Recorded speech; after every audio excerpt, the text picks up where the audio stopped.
All right, for his analysis on this historic defence pact between Australia, the United Kingdom and the United States, let's bring in one of the country's finest strategic brains, foreign editor of The Australian, Greg Sheridan.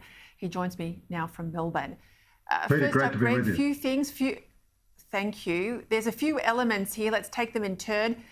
No easy decision to abandon a $90 billion agreement to build the conventional sub with the French. That's not easy to do.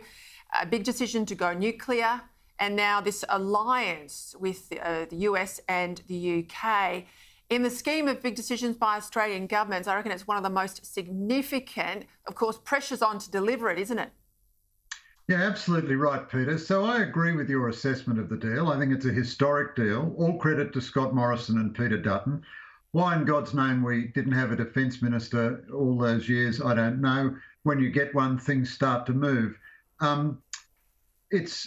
It's more, oddly enough, I think it's more a symbolic deal than a real capability deal.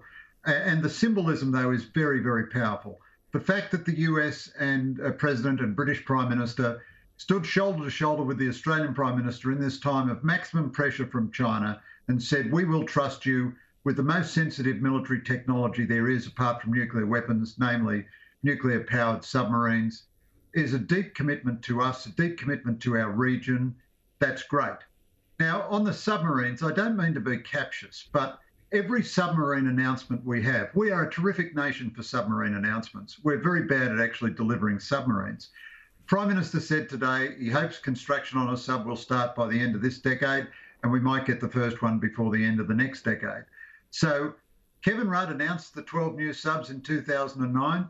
Tony Abbott announced Collins being replaced by the mid-20s with Japanese subs. Malcolm Turnbull sank Abbott's subs and said French subs by the early 2030s. Then it became the mid-2030s. Now Morrison has sunk Turnbull's French subs, and we've got American nuclear subs, if everything goes well, by 2040. And I've never in my life seen a submarine project go more quickly than at the moment of its first announcement. So I'm all pro-nuclear subs, that's great. But in fact, I will be in my mid-80s and, you know, we'll all either be subject to Beijing or Beijing will be tremendously reformed by the time the first of these subs comes into service.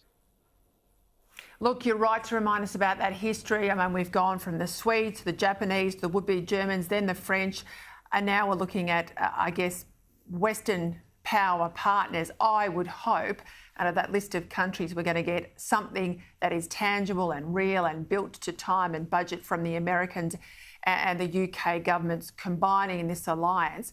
Help people at home understand, in terms of capability, I mean, there's obviously the interoperability of the alliance with other kit, but why are nuclear subs so much preferred over conventional?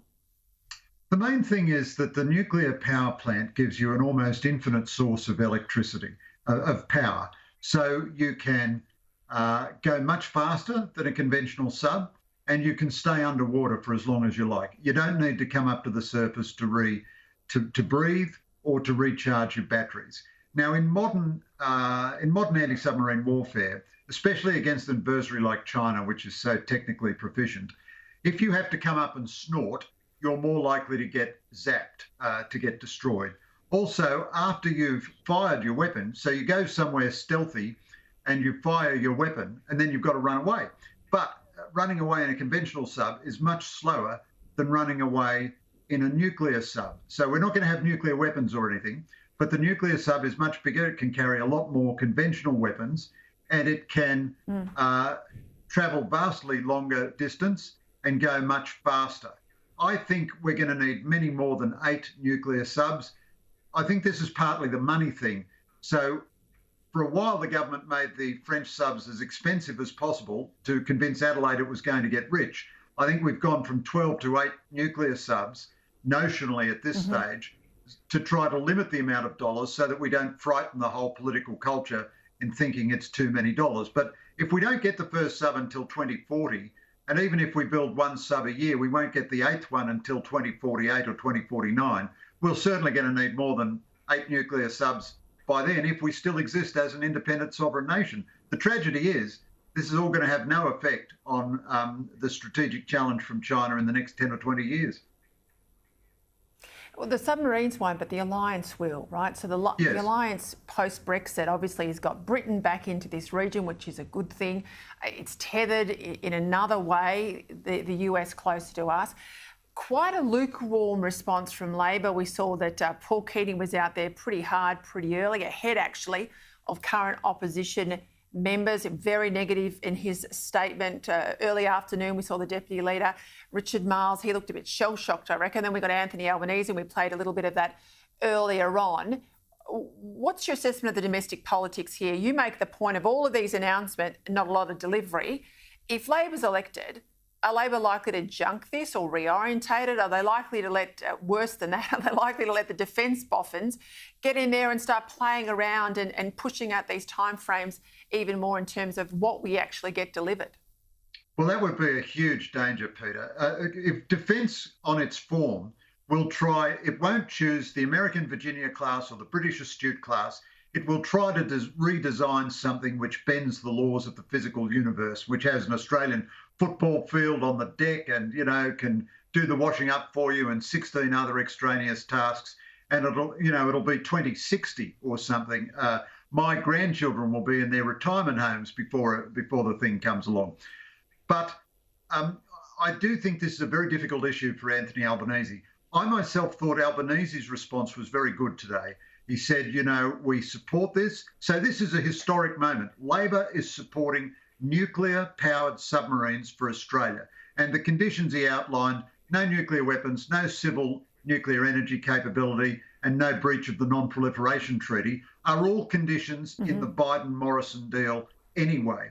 But Albanese will have great trouble sustaining this position. First of all, you've got the sour, negative national defeatism and pro-China instincts of Paul Keating, who is an increasingly destructive commentator in Australian national life. You've got the utterly strategically ignorant state Labor premiers who just, look at the dollars. Why shouldn't they do Belt Road Initiative deals? They have no understanding of the strategic matters. He will be attacked from the left by the Greens, who will try to steal votes from Labor on an anti-nuclear platform. So I think the politics of this work very well for the government, but it's a good thing in principle to do. I think the politics for Labor are very challenging. Therefore, the government should highlight this issue all the way from here to the election. It highlighted New Zealand's falling away place in the world too, because they've made it clear that this sub and no sub that's nuclear powered can come anywhere near them. They've got to change their mind, even though they love to hold on to their status in the Five Eyes. We know the French aren't happy for obvious reasons. What's the read of China in this too? Well, China will, blow its stack at some point. Utter hypocrisy of China, because it's building nuclear submarines at a rate unmatched around the world. So if it's all right for China to have, 74 submarines all up and an increasing number of nuclear submarines and aircraft carriers and ship-killing missiles and killer satellites shadowing the American communication satellites and all the rest of it, it can hardly be an offence for Australia to acquire one nuclear submarine in 2040. I mean, really, China need not feel distressed by this. New Zealand's reaction is just what you'd expect from them. They've been a strategic vacuum for a long time now. That's why we have the AUSMIN talks, because New Zealand bugged out of ANZUS. New Zealand makes really what is the bludgers calculation. Their security is provided for by us. Therefore, they don't have to do anything in terms of security. But I think, Peter, you do put your finger on the key question when you say the Australia, UK, US thing now. The critical thing is, what is it going to deliver over the next 5, 7, 9 years? So the government is saying this is a new level of intimacy, as intimate as we've been with the United States historically. This is a new level of intimacy in defence technology. The presumption will be the Americans will share all defence technology with us except nuclear weapons. And therefore, we need to get moving on building lots and lots of missiles, getting lots and lots of cyber capacity, getting smart sea mines, mine defences. I wish we were building more destroyers. I wish we were building more patrol boats and putting missiles on them. Good as all this is, the government is not going to get a breather from me for what that's worth on what are you going to do in the next few years. In the next 5 years is when we likely face the big challenge. And Sub in 2040 is all very well, but what happens right now? Keep the pressure on Greg Sheridan. I think you've part of the reason they got to this position today. Let's keep it up. Thank you as always for your time. Thanks so much, Peter.